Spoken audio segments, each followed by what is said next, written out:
Imagine waking up every day without a leg. It is more than a physical loss. It's your independence. Now imagine that the device meant to restore that independence hurts more than it helps.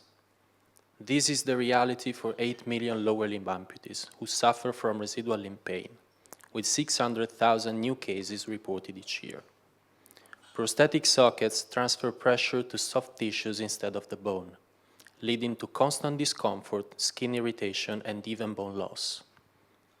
The standard of care, painkillers, socket adjustments, and physiotherapy offers little to no lasting relief to almost half of the patients.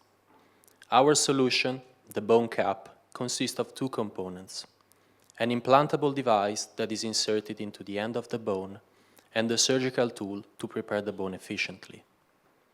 The result? Less pain, more mobility, and a reduced risk of bone loss.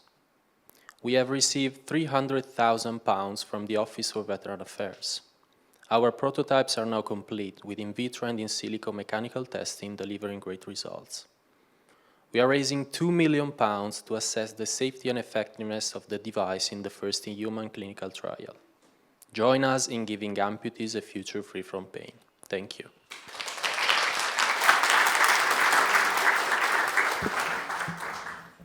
Have you tested the durability and compatibility under realistic conditions, and what would those realistic conditions be?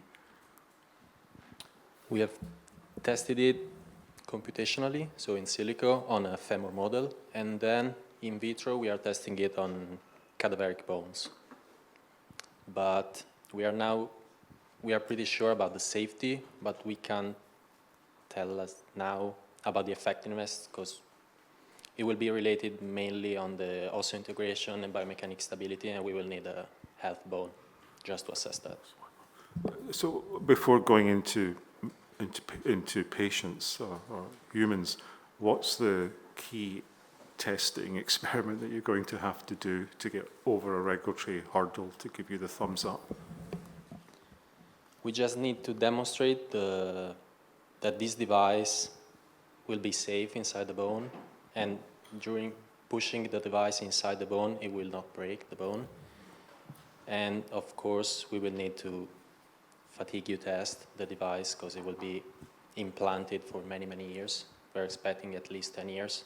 And so we will need many cycles of loading with a safe result. How disruptive your technology would be on the existing care pathway and the current surgery? How much training would be necessary for the surgeons, etc.?